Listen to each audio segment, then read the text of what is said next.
Selamat pagi Bapak Ibu sekalian, Shalom.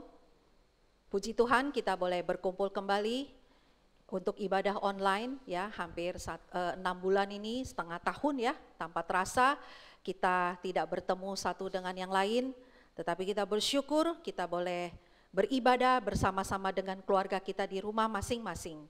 Kita sudah punya planning untuk boleh ibadah komunal di bulan Juli, tapi ternyata gagal, dan sekarang juga boleh memasuki bulan Agustus, ternyata juga belum bisa.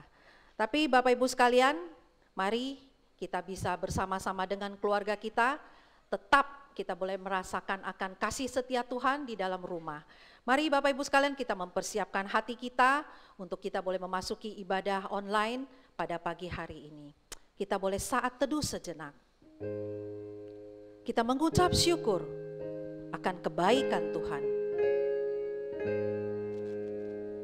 Haleluya. Tuhan itu baik. Ibadah pada pagi hari ini dimulai dengan satu pengakuan bahwa pertolongan kita ialah di dalam Tuhan yang menjadikan langit dan bumi. Turunlah atas kita sekalian anugerah dan damai sejahtera dari Allah Bapa, Allah Putra, dan Allah Roh Kudus. Amin. Mari Bapak Ibu sekalian kita naikkan pujian penyembahan kita, mengenalmu. Pujian ini sangat baik, dan biarlah setiap dari yang kita naikkan pujian ini boleh memberi kekuatan, sukacita kepada jemaat GKRP.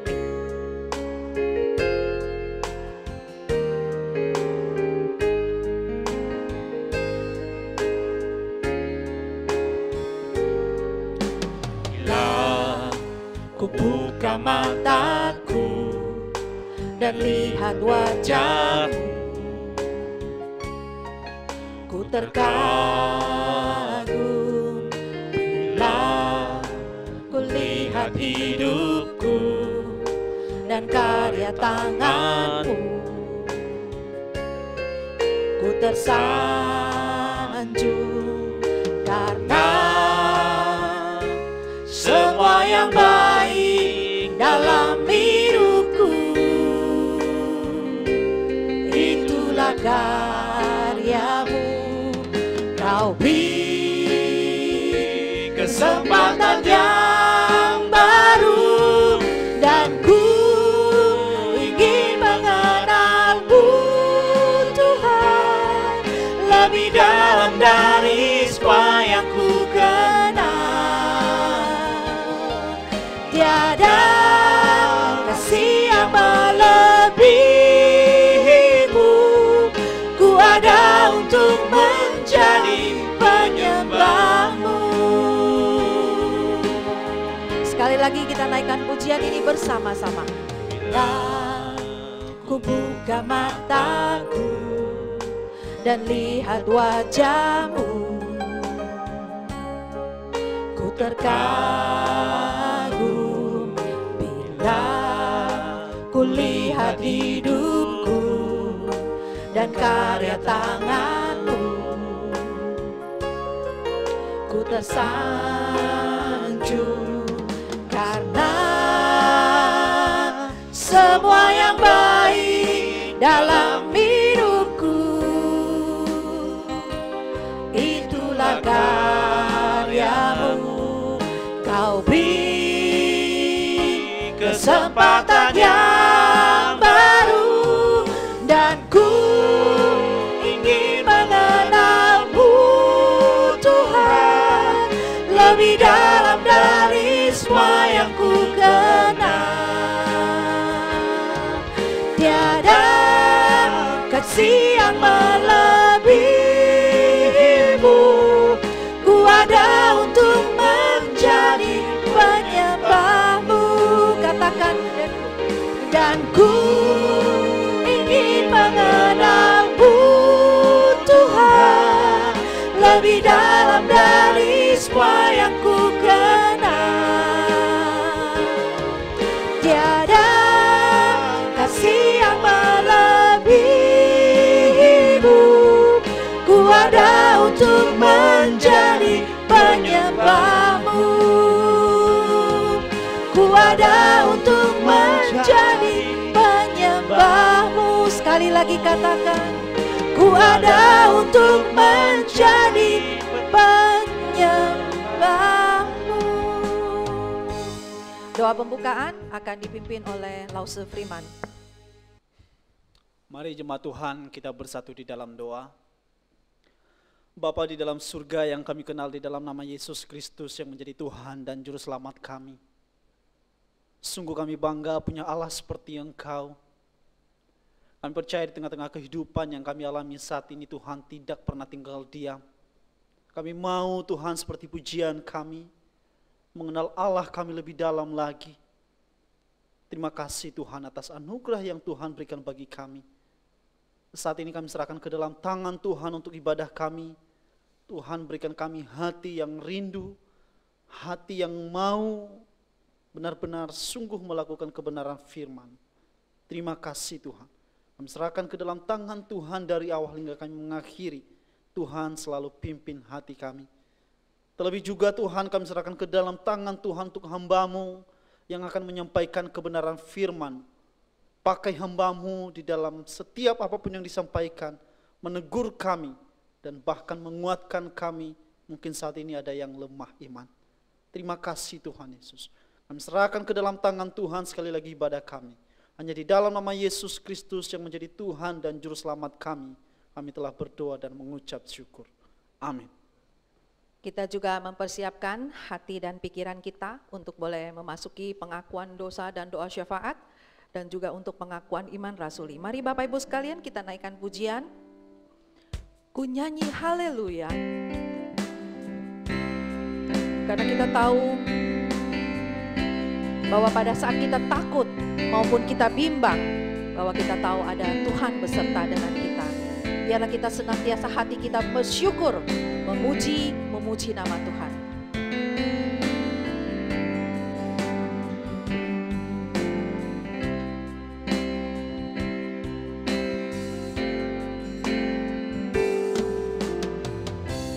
Bapakku datang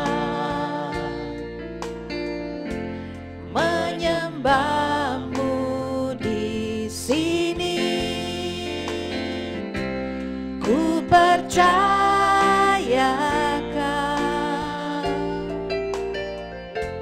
ada bagiku. Tak usah ku takut sebab Kau sertaku. Tak usah ku bimbang, Kau di dalamku. Tak usah ku cemas, Kau penghiburku. Saat ku lemah, Kau kuatku. Ku nyanyi haleluya. Ku nyanyi haleluya. Sungguh Kau hebat, ajaib perkasa perbuatanmu. Haleluya Bapa. Ku nyanyi haleluya.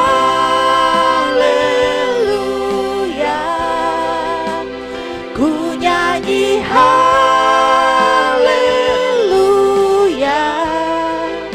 Sungguh Kau hebat, ajaib perkasa perbuatanmu. Di hidupku. Kita nyanyikan pujian ini sekali lagi. Mari Bapak Ibu sekalian bersama-sama dengan keluarga kita naikkan berkatakan haleluya kepada Tuhan. Bapakku datang menyembah-Mu di sini. Ku percayakan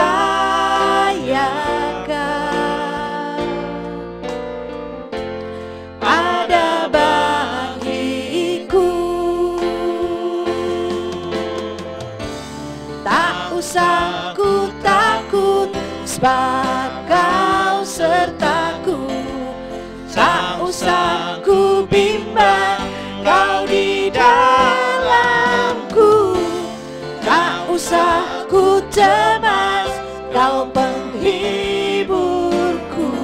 Saat ku lemah, Kau kuatku. Bersama-sama kata, ku nyanyi haleluya, ku nyanyi haleluya.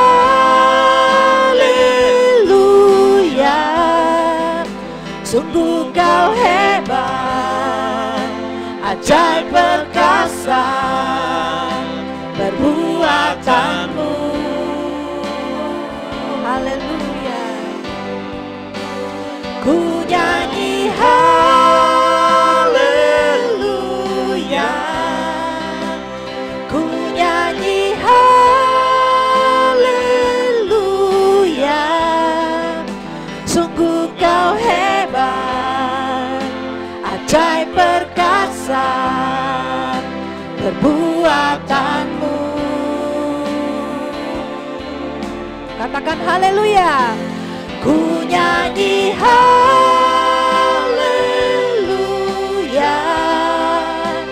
ku nyanyi haleluya. Sungguh Kau hebat, ajaib perkasa perbuatanmu. Sekali lagi katakan, ku nyanyi haleluya, ku nyanyi haleluya, ku nyanyi haleluya. Sungguh Kau hebat, ajaib perkasa perbuatanmu. Di hidupku.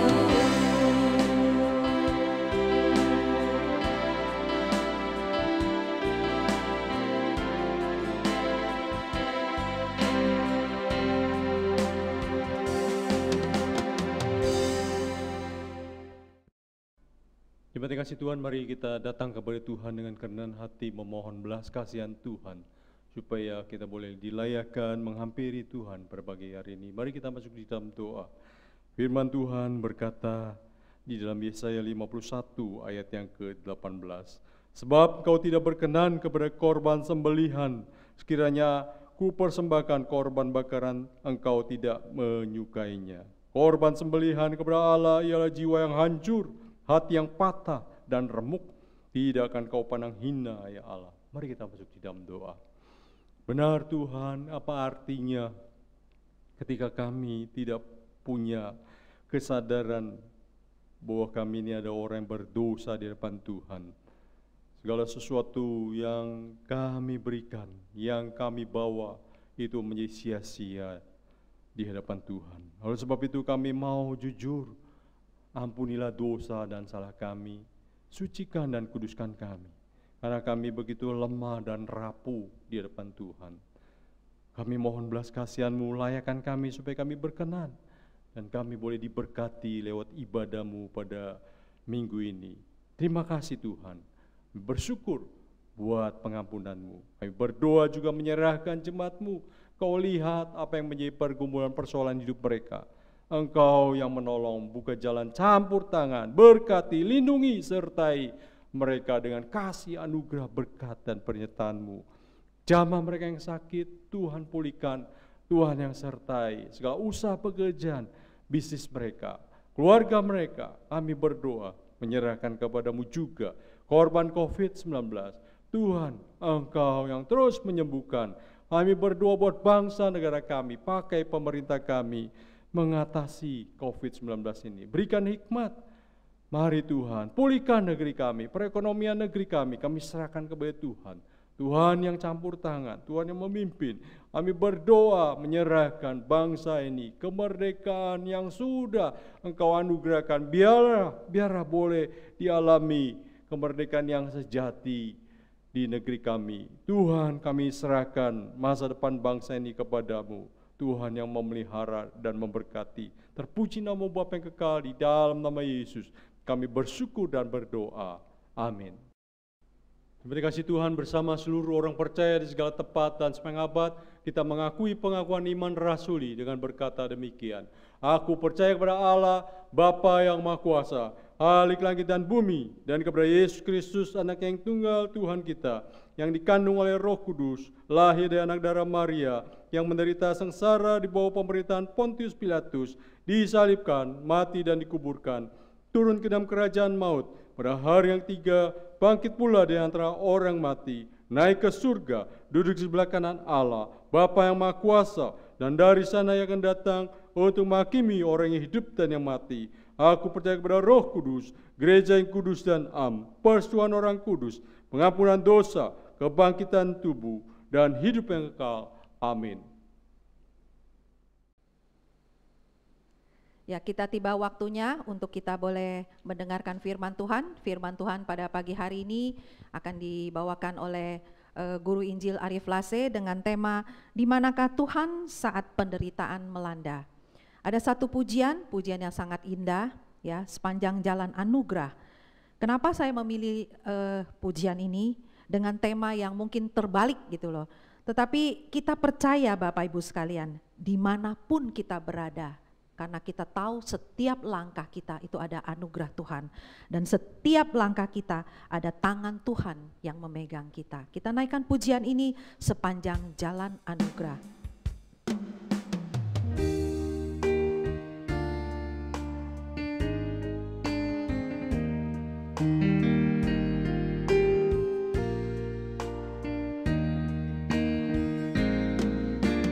Kaulah Tuhanku, penuntun hidupku, di gunung, di lembah, menyertai selalu, di lautan manusia, kau mengenaliku, janjimu tak berubah, berkat-Mu di hidupku. Setiap langkahku ada anugerah-Mu, tangan kasih-Mu pandu di hidupku. Setiap langkahku ada pengharapan, tangan kasih-Mu tuntun sepanjang hidupku. Kita naikkan pujian ini sekali lagi bersama-sama. Kaulah Tuhanku, penuntun hidupku, di gunung, di lembah, menyertai selalu, di lautan manusia, kau mengenaliku, janjimu tak berubah, berkat-Mu di hidupku. Setiap langkahku ada anugerah-Mu, tangan kasih-Mu pandu di hidupku. Setiap langkahku ada pengharapan, tangan kasih-Mu tuntun jalan hidupku. Yang bahasa Mandarin.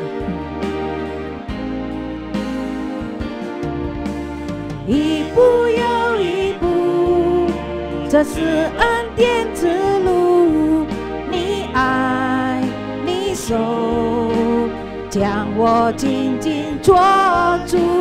一步又一步，这是盼望之路，你爱你手牵引我走这人生路。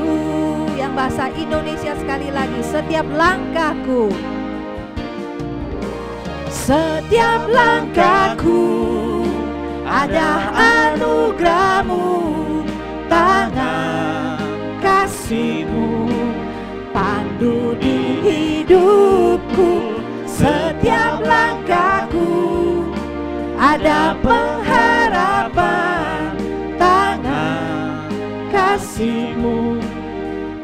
tuntun sepanjang hidupku.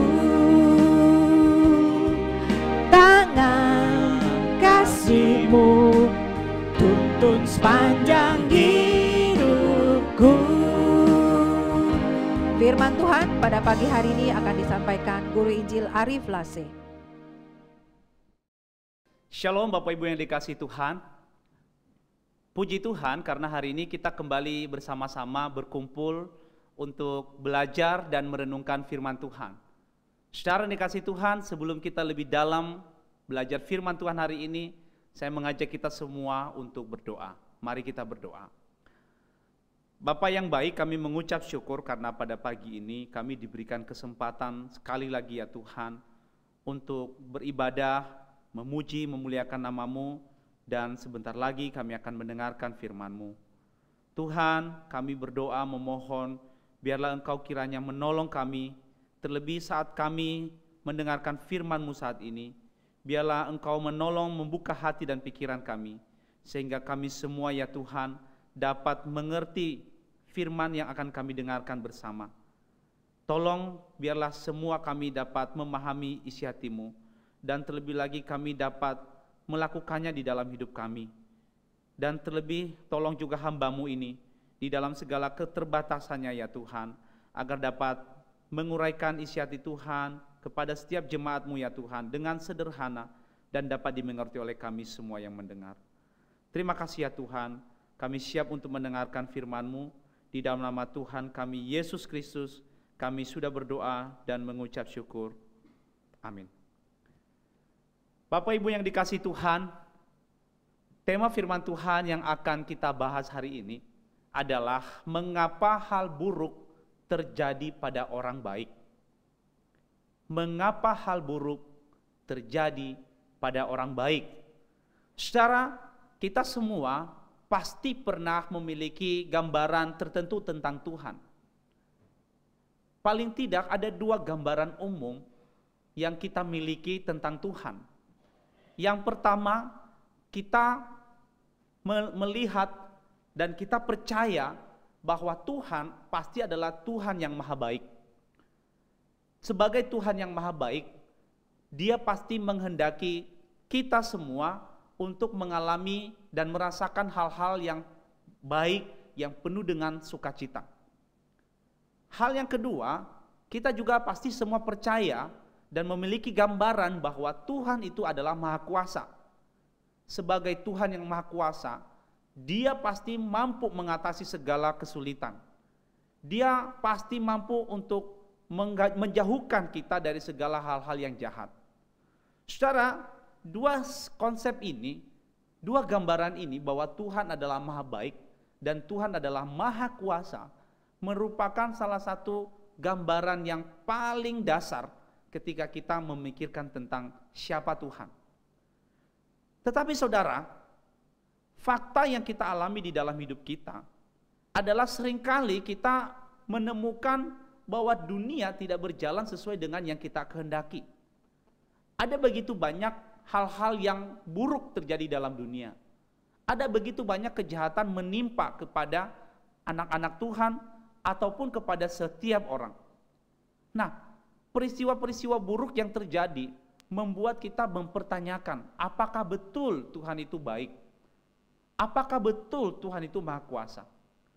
Saudara, di gambar yang barusan kita lihat, ada satu gambar yang berasal dari kota di Aceh pada tahun 2004, tepatnya di tanggal 25 Desember, di masa-masa Natal. Saudara, di dalam gambar yang kita lihat, di hari itu, kota yang kecil ini sangat asri, sangat bagus banget ya. Tetapi kalau kita melihat gambar satelit, di tanggal 26 Desember 2004, sehari sesudahnya, kota yang tadinya bagus dan sangat indah, ternyata sudah hancur, saudara. Kita tahu di tanggal 26 Desember 2004, Aceh mengalami tsunami yang dahsyat, yang menewaskan hampir 200.000 orang. Saudara, di tanggal 27 Desember, kita melihat stasiun televisi menayangkan korban dari tsunami di Aceh, saudara. Ada begitu banyak orang mati bergelimpangan, saudara.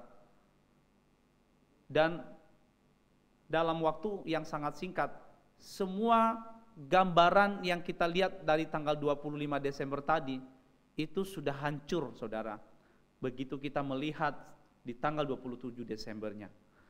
Secara apa yang barusan kita lihat membuat orang kemudian bertanya, kenapa Tuhan? Ketika tsunami Aceh terjadi, muncul pertanyaan-pertanyaan. Apakah ini hanya sekedar bencana alam, ataukah ini adalah bentuk hukuman Tuhan kepada manusia? Secara pertanyaan yang sama dilontarkan oleh orang-orang Yahudi ketika di tahun 1937 sampai 1945 ada 6 juta orang Yahudi terbunuh di dalam kamp-kamp konsentrasi Nazi di Jerman. Kita tahu, saudara, banyak orang Yahudi yang harus dibawa ke tempat-tempat yang brutal untuk dieksekusi mati. Dan ada sejumlah anak-anak Yahudi yang harus mengalami penyiksaan, tubuh mereka kemudian diambil bagian-bagian organ-organnya untuk dijadikan bahan-bahan penelitian. Dan di gambar yang akan kita lihat, ini adalah anak-anak Yahudi yang menjadi korban malpraktik dari dokter-dokter di zaman itu, dokter-dokter di era Nazi Jerman, yang menjadikan anak-anak Yahudi sebagai kelinci percobaan, yang menjadikan anak-anak Yahudi menjadi sasaran untuk dicungkil matanya, diambil organ tubuhnya, lalu dijadikan praktek-praktek kedokteran yang sangat jahat. Secara apa yang kita lihat di dalam gambar-gambar yang barusan membuat banyak orang kemudian mempertanyakan tentang kebaikan Tuhan tadi. Fakta adanya kejahatan dan penderitaan di dalam dunia membuat orang bertanya, apakah benar Tuhan itu benar-benar baik? Jika seandainya Tuhan itu baik, tetapi faktanya ada kejahatan di dalam dunia, maka mungkin Tuhan itu baik, tapi sebenarnya Dia tidak maha kuasa. Dia menghendaki kebaikan kepada seluruh ciptaannya, namun sayang Dia tidak sanggup mencegah terjadinya kejahatan. Berarti Dia hanya maha baik, tetapi Dia tidak maha kuasa. Atau kemungkinan yang kedua adalah Tuhan itu Dia maha kuasa, tetapi Dia tidak maha baik. Karena sebagai Tuhan yang maha kuasa, sebenarnya Dia sanggup untuk mencegah kejahatan terjadi di dalam dunia. Tetapi faktanya ada kejahatan menunjukkan bahwa Tuhan tidak mau mencegah kejahatan itu. Maka Tuhan itu hanya maha kuasa, tetapi Dia tidak maha baik. Saudara, dilema inilah mengakibatkan orang kemudian banyak meninggalkan imannya kepada Tuhan. Banyak orang beralih kepada ateisme, tidak lagi percaya kepada Tuhan. Karena adanya fakta kejahatan, penderitaan, dan segala macam bencana di dalam dunia ini. Secara dikasih Tuhan, lalu bagaimana kita sebagai orang percaya ketika kita melihat kenyataan seperti itu? Apakah benar fakta adanya kejahatan, penderitaan, bencana di dalam dunia menunjukkan bahwa Tuhan itu sama sekali tidak ada? Secara kita melihat di dalam apa yang barusan kita pelajari, bahwa ada orang yang menolak keberadaan Tuhan karena adanya kejahatan. Tetapi saudara, kalau kita sungguh-sungguh mau belajar lebih dalam, fakta adanya kejahatan justru sebenarnya tidak bisa membuktikan bahwa Tuhan itu berarti sama sekali tidak ada. Mengapa? Karena justru adanya kejahatan di dalam dunia seharusnya membuktikan bahwa Tuhan itu pasti ada. Saudara, untuk mengatakan bahwa ada kejahatan, maka kita harus mengandaikan bahwa ada yang namanya kebaikan. Kenapa? Karena sesuatu disebut jahat pasti harus ada ukurannya, saudara. Saya kasih contoh. Waktu kita berkata garis ini tidak lurus, maka untuk mengukur satu garis itu tidak lurus, maka kita harus memberikan penggaris yang lurus sebagai pembandingnya. Maka dengan adanya garis pembanding, yaitu penggaris yang lurus, kita bisa tahu bahwa garis yang lain itu tidak lurus. Nah, demikian juga ketika kita bicara tentang kejahatan.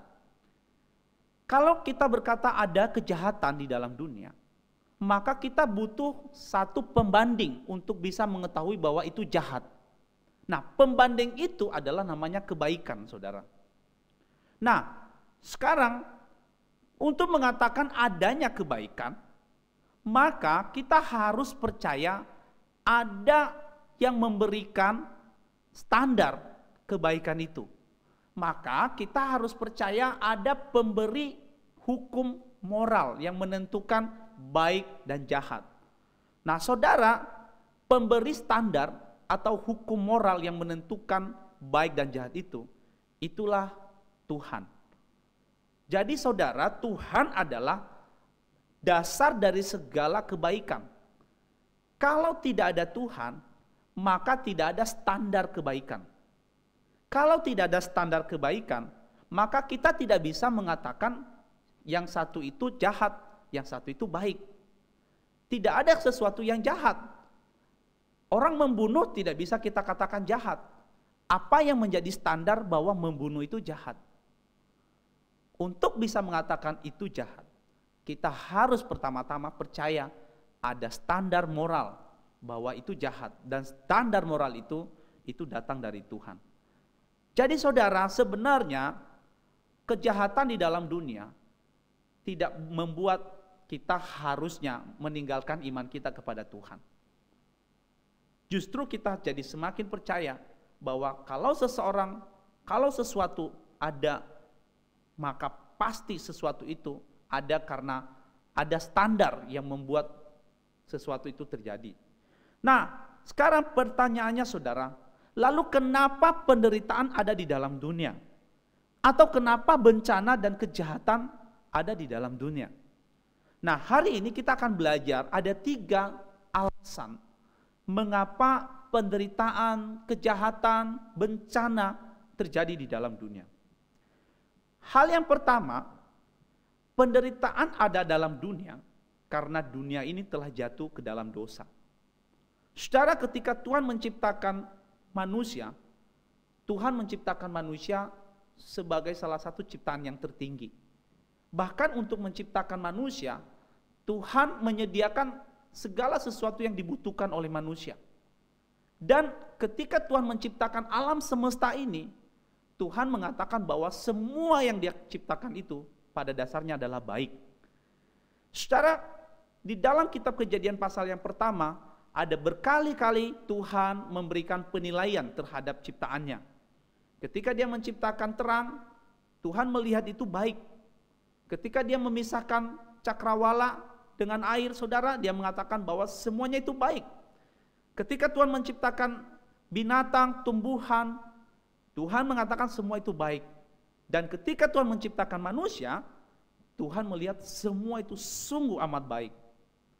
Tetapi saudara, kenapa dunia yang tadinya baik, sekarang kondisinya menjadi dunia yang penuh dengan penderitaan? Di sana sini ada yang namanya bencana alam. Di sana sini ada yang namanya kejahatan. Orang yang satu membunuh orang yang lain. Ada peperangan yang membuat jutaan orang harus tewas, saudara.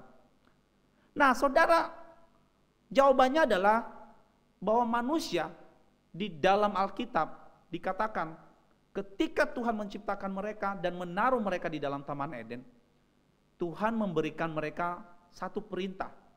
Di dalam Kejadian pasal 2 ayat 17 dikatakan Tuhan memberkati manusia dan Tuhan menyediakan semua yang Dia butuhkan, termasuk memberikan mereka semua makanan di dalam Taman Eden. Kecuali satu yang mereka tidak boleh lakukan, yaitu mereka tidak boleh memakan buah pohon yang ada di tengah taman itu.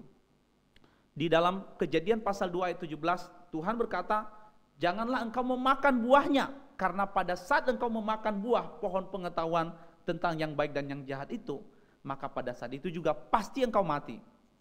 Nah saudara yang dikasihi Tuhan, ketika Tuhan menciptakan dunia ini dan menciptakan manusia, Dia menciptakan kita dengan kehendak supaya kita menikmati kebaikan.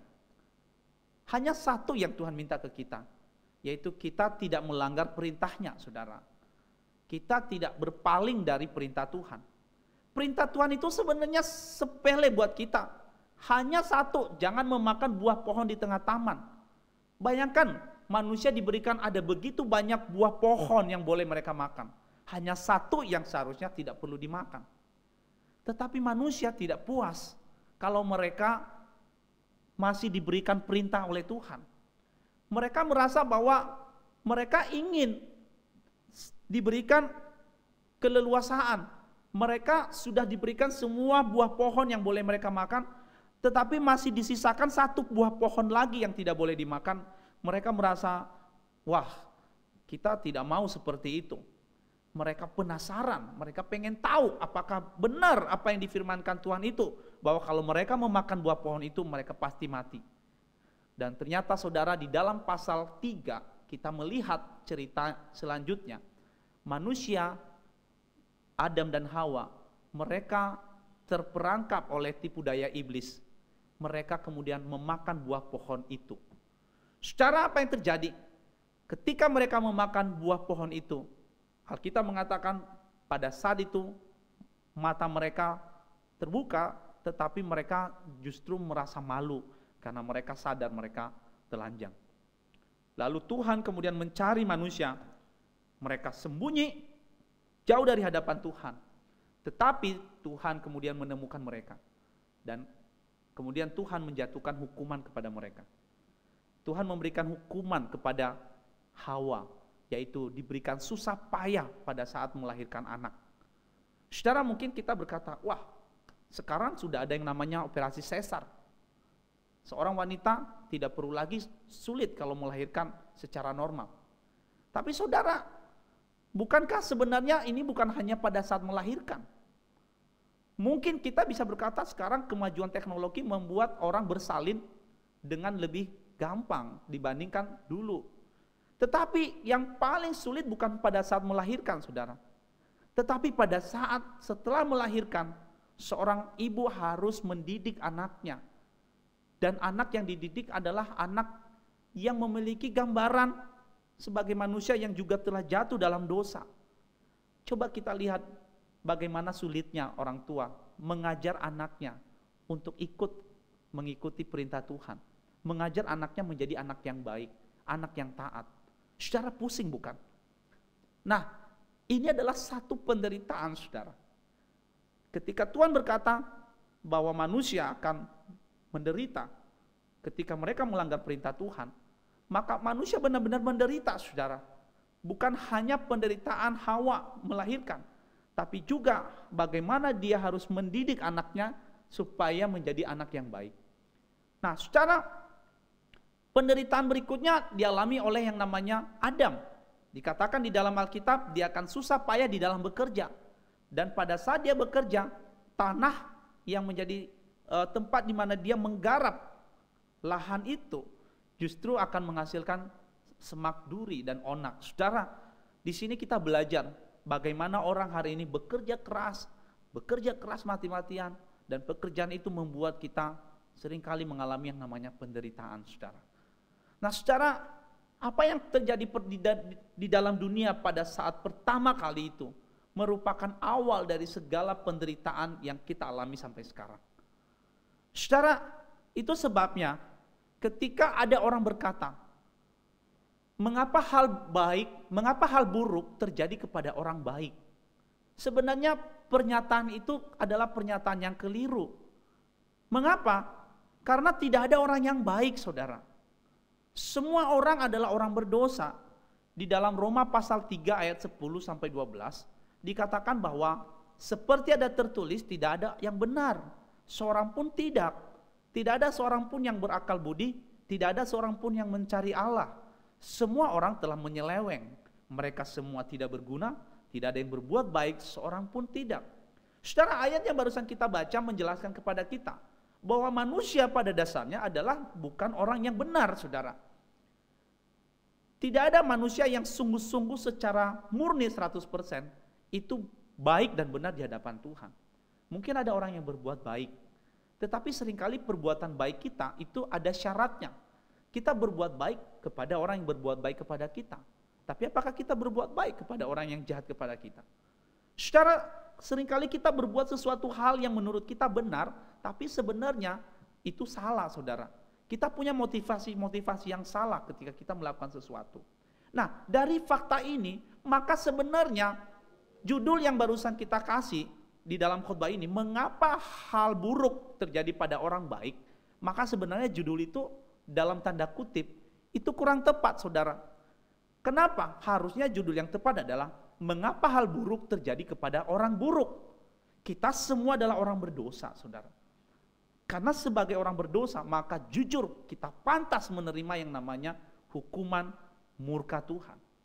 Saudara, kalau hari ini kita masih bisa bernafas dengan leluasa, kita menikmati segala hal-hal yang indah, itu bukan karena kita pantas, saudara, menerima semuanya itu. Seharusnya kita malu karena setiap hari kita melakukan dosa. Kita menghirup udara pemberian Tuhan, tapi seringkali setiap hari kita melupakan Tuhan. Dari kita bangun pagi, kita tidak mengingat Tuhan. Kita hanya fokus pada diri kita sendiri. Tetapi Tuhan tetap baik, Dia memberikan kita nafas kehidupan, meskipun kita sering melupakan Tuhan. Maka di sini kita belajar, teman-teman, bahwa sebenarnya apa yang kita terima dalam hidup kita, kebaikan-kebaikan yang kita terima, bukanlah karena kita baik, bukanlah karena kita pantas menerimanya.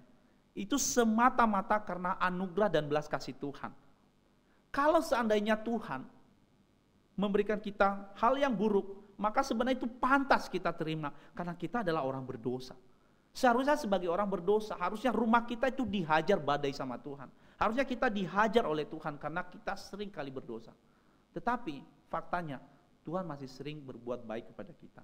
Jadi yang pertama, saudara, di sini kita belajar bahwa penderitaan ada dalam dunia karena memang dunia ini telah jatuh ke dalam dosa. Hal yang kedua, saudara, mengapa penderitaan ada di dalam dunia?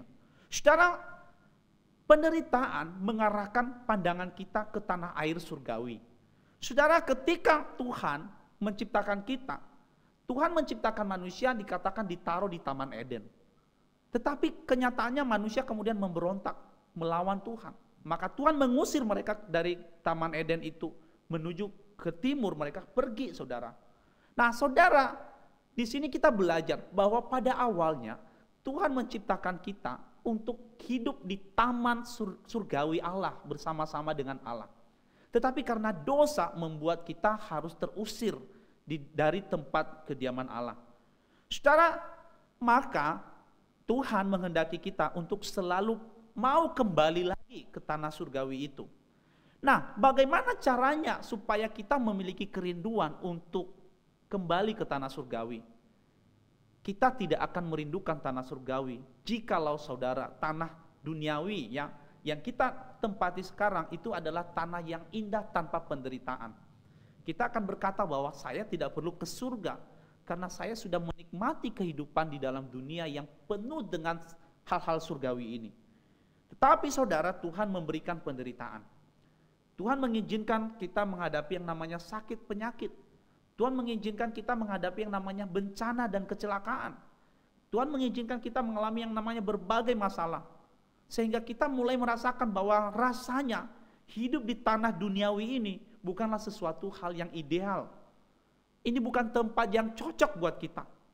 Itu sebabnya, saudara, banyak orang kemudian melakukan penelitian di luar angkasa supaya mereka bisa menemukan tanah yang baru. Karena tanah di dalam dunia penuh dengan masalah. Tapi saudara, bukan tanah seperti itu yang dimaksud oleh Alkitab. Ada satu tanah surgawi yang tidak ada penderitaan, yang tidak ada bencana, yang tidak ada kejahatan, yaitu di tempat kediaman Allah di surga. Saudara, ketika kita menyadari bahwa hidup di dalam dunia ini penuh penderitaan, maka mata rohani kita diarahkan kepada tanah surgawi. Saudara, di dalam 2 Korintus saudara, pasal yang kelima, ayat 2 sampai ayat yang keempat, dikatakan begini, selama kita di dalam kemah ini, kita mengeluh, karena kita rindu mengenakan tempat kediaman surgawi di atas tempat kediaman kita yang sekarang ini. Sebab dengan demikian kita berpakaian dan tidak kedapatan telanjang. Sebab selama masih diam di dalam kemah ini, kita mengeluh oleh beratnya tekanan, karena kita mau mengenakan pakaian yang baru itu tanpa menanggalkan yang lama, supaya yang fana itu ditelan oleh hidup. Secara bagian ini menjelaskan kepada kita bahwa kemah atau tubuh yang kita tempati sekarang saudara, atau dunia di mana kita berada sekarang, itu adalah dunia yang membuat kita mengeluh. Tetapi keluhan itu justru membuat kita merindukan tanah air surgawi. Secara di dalam Alkitab dikatakan kepada kita bahwa dunia yang kita miliki adalah dunia yang binasa, dunia yang sebentar lagi akan hilang saudara. Maka kita tidak bisa terus-menerus mencintai dunia ini. Kita harus mengarahkan hati pikiran kita ke tanah air surgawi yang kekal di mana Tuhan berada. Jadi saudara, bagian yang kedua, kenapa ada penderitaan di dalam dunia? Supaya bukan saja kita bukan saja karena memang dunia ini telah jatuh dalam dosa, tetapi juga supaya kita belajar untuk tidak mencintai dunia ini, tetapi mengarahkan pandangan kita ke tanah surgawi. Nah, yang ketiga saudara, mengapa Tuhan mengizinkan ada penderitaan di dalam dunia?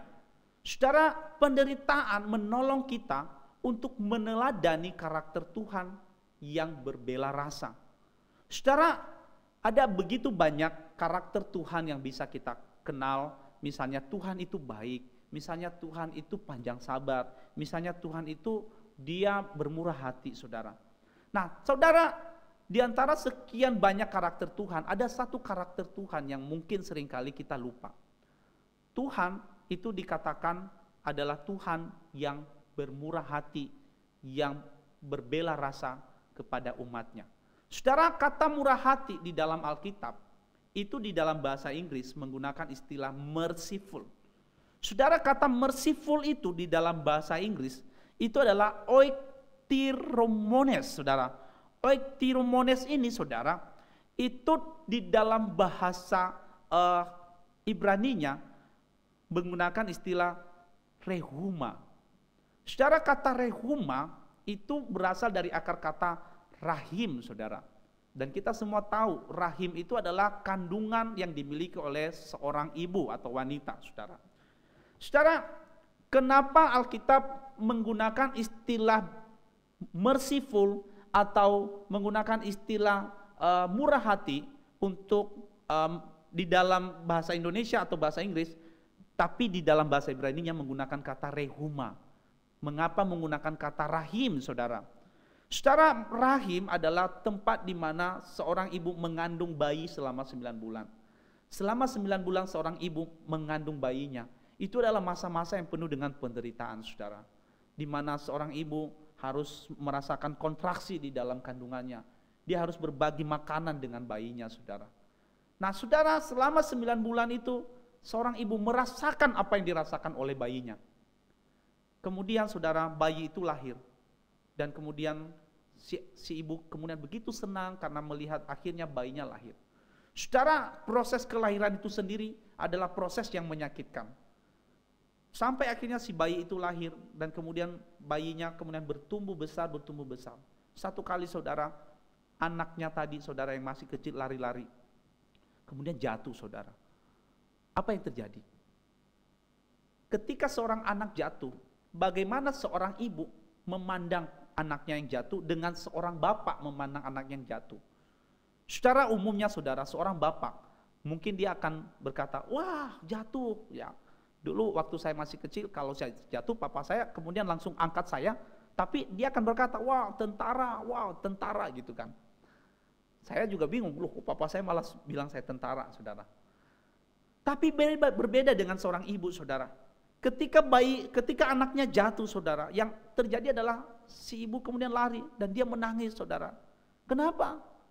Karena luka yang dialami si anak itu dirasakan begitu dekat oleh si ibu dibandingkan dengan si ayah.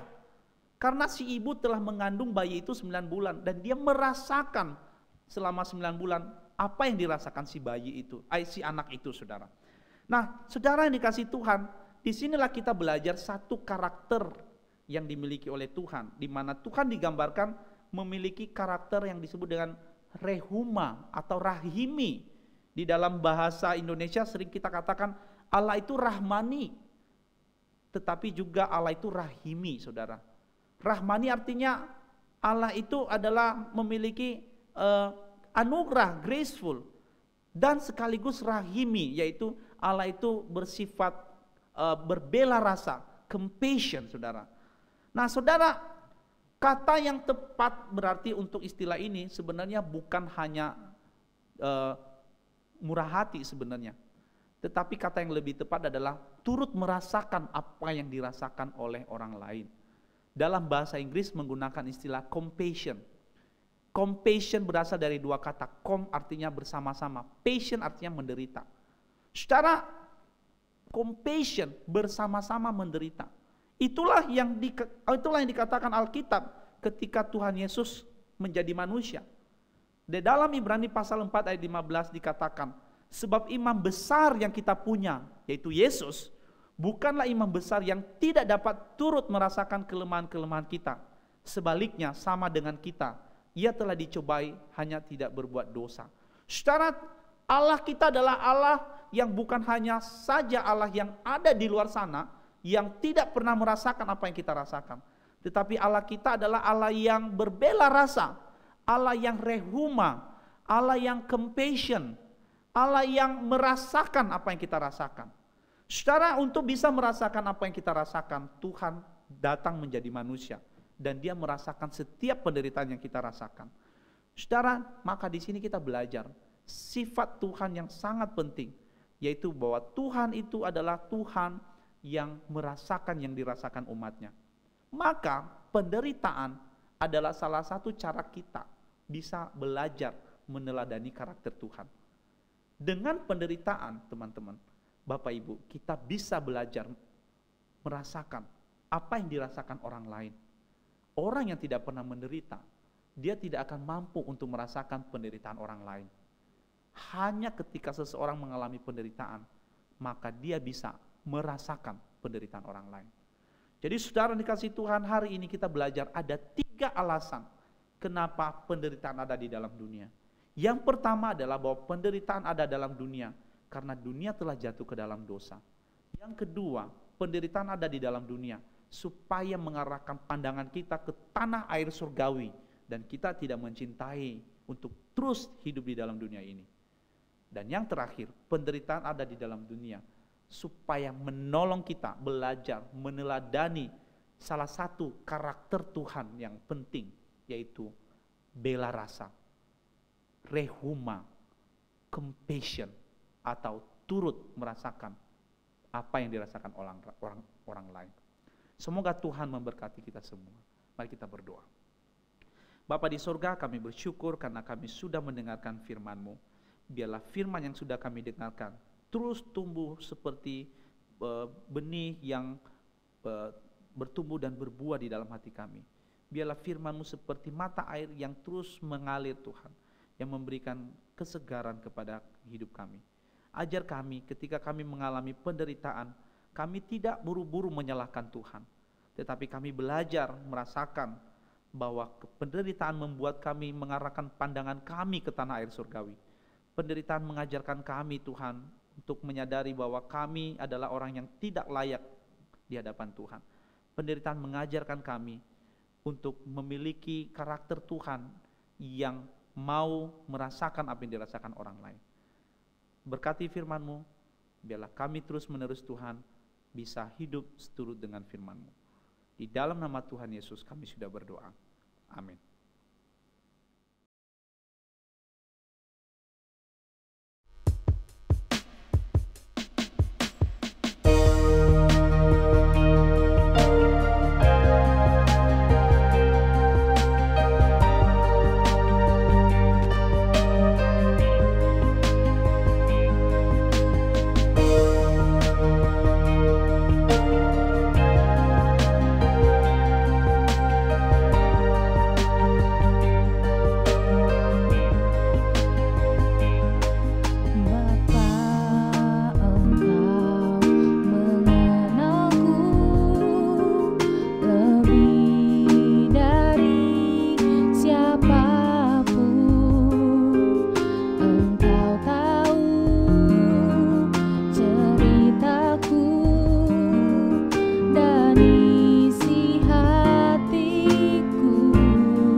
sempurnakan jadi karya yang indah. Ini aku percaya, tiada yang mustahil bagimu. Kuasa-Mu kuatkanku, dasarku berharap. Kini aku berserah pada rancangan-Mu bagiku. Ku ikuti panggilan-Mu, ku kan setia sampai akhir hidupku.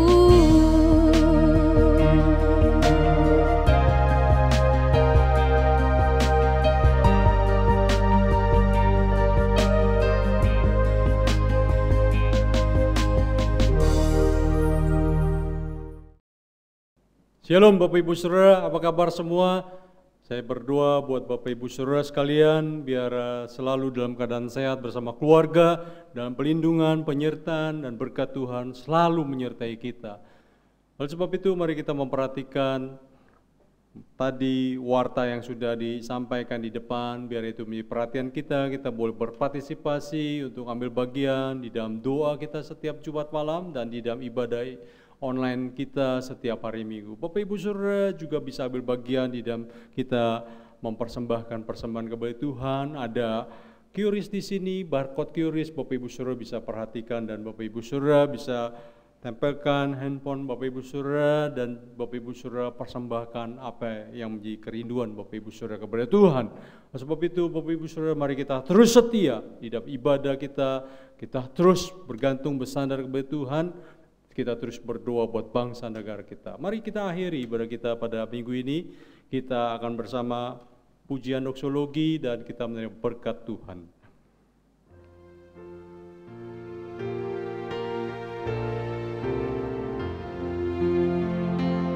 Puji Allah Bapa Putra, puji Allah Roh ketiganya yang esa. Mohon selamat sumber berkah.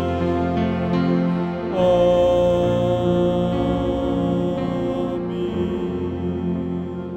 Cepat dikasih Tuhan, arahkanlah hatimu kepada Tuhan dan terimalah berkat yang dari Tuhan.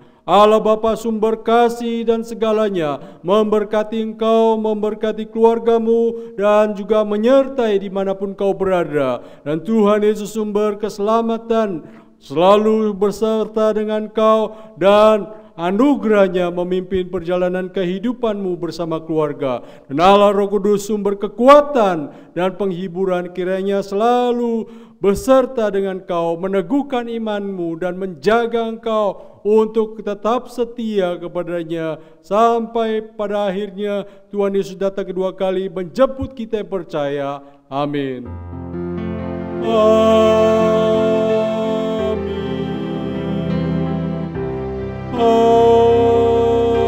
Amin.